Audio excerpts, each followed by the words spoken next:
Why discipline the fighters? Is there any other way they make money by having? I'm sure if they, because it's more money coming in or whatever going out if they do have them on the card. But if they're removing them anyway and the guys want to fight, then yeah.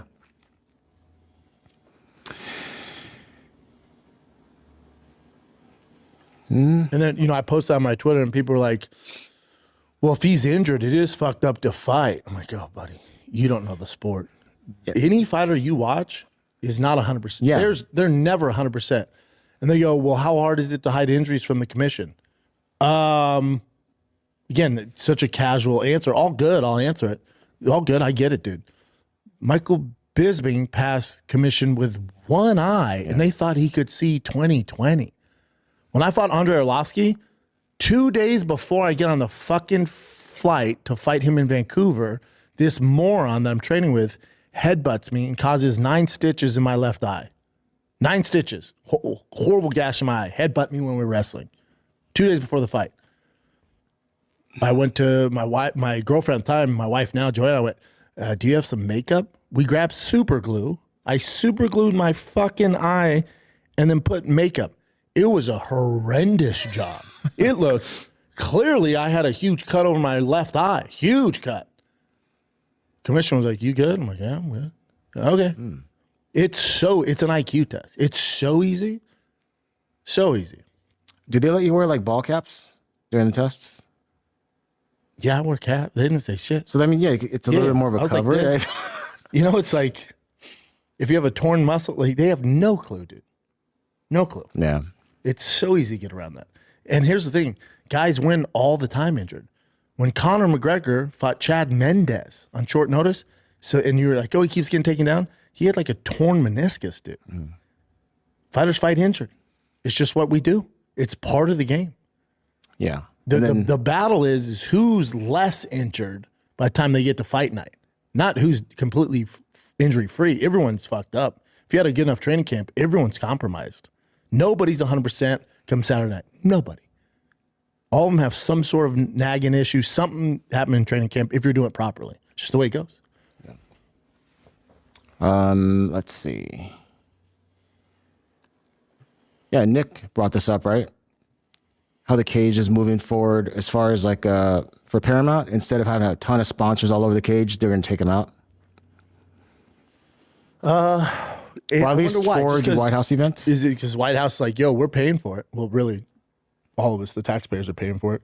Hey, it's either this or fraud in fucking Minnesota. You pick. I'll take this. So no logos. Here's my thing with the logos, and you and Nick are discussing in the group chat. If you realize what's going on, and this was my whole beef with Dana back in the day in the Reebok deal, is what they did is remove the logos from the fighters. Even though we're independent contractors, they removed our logos and most guys, especially me, and a lot of guys now, especially with streaming, all this shit, made more money off their shorts than they did actually competing. And the UFC said, we're going to put a stop to all that. We're going to give you fight kits. We're going to pay you way less money. And then those sponsors you work with, we're actually going to put inside the octagon so we make the money. And then our pay didn't go up. It's crazy. It's crazy how y'all must have forgot. It's crazy to me. It's fucking batshit crazy. It's crazy. Now, that being said, I get, the UFC was trying to sell at the time. I get, you don't want Condom Depot or this bullshit shady supplement company on the guy's ass, stuff like that. I get that. But even back in the day, any sponsor you saw on our shorts or on the banner, remember the banners? Those were dope. I still have mine. Anything you saw on those banners on the shorts, we had to get approved from the UFC. Mm-hmm.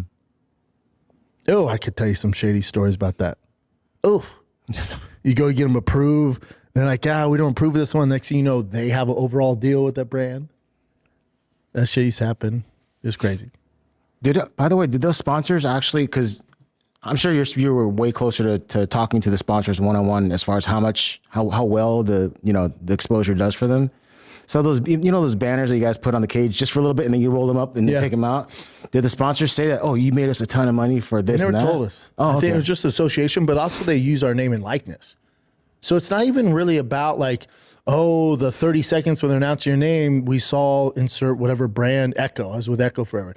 They saw the Echo logo.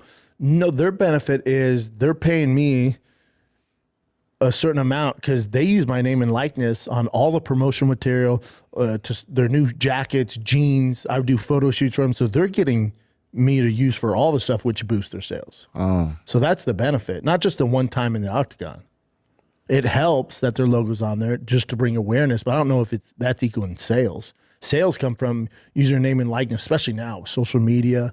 Like fighting's just part of the gig, but really they're paying you a monthly fee or a fee when you fight inside the octagon because they're using your name and likeness for whether it might be 3 months after the fight, an entire year. They're using your name and likeness. You're doing appearances for them. yeah. That's where the benefit comes from. Do they put like little posters of pictures of you and that stuff? Yep. Okay. Yep. When you're doing signings, you have, it's a picture of you with their shit on. Okay. Yeah, I text. Bappa just goes, Brendan Schaub caught in another incredible lie. What? First of all, you can tell Chin didn't even believe him. Chin with this, did you wear a hat? Because this is the mental illness of Schaub. He tells these lies as if there's not video of any of this stuff. He had a gash and 9 stitches and super glue, and him and the wife concealed it. Well, here's the way in there he is. There's not a mark on his face. Literally nothing. Literally nothing. So, yeah, of course, just another unbelievable, incredible lie. That's all Bappa knows how to do is lie about everything when it doesn't even need to be lied about. You went and fought in a UFC fight. That's incredible enough, dude. You don't have to add on, well, I got shot in the leg, I got scabies, and then we had to do concealer with super glue. Did he say in there, oh, it's easy. It's like doing an IQ test. Yeah, dude, you never passed that. So what do you think his score would be on an IQ test? Yeah, I don't think I've ever taken an IQ test. The only thing I can is an ASVAB test like an IQ test. I would assume not, but like God, Shaw would probably score like a 60 or something on an IQ test. ASVAB. See, I would doubt you could pass the ASVAB. I'm under the belief, by the way, one of the reasons why Schaub never made it in football, other than the fact that he's slow. I mean, Schaub's a big dude, but that's it. He's just a big dude. He's not really that athletic. He's not fast or anything. But I would also assume that playbook, Schaub would have no comprehension of being able to actually read and implement said playbook, especially on an NFL level. So when he brings up IQ tests, like, come on, dude, you're an idiot. You're so stupid. Your kids are going to get the greatest education on earth that money can pay for, and you have no interest in that, and you're just trying to get them in sports because you're assuming they're just going to be dumb like you and your wife. But, yeah, the unbelievable lie. Chin stunned. But let me know your thoughts in the comments.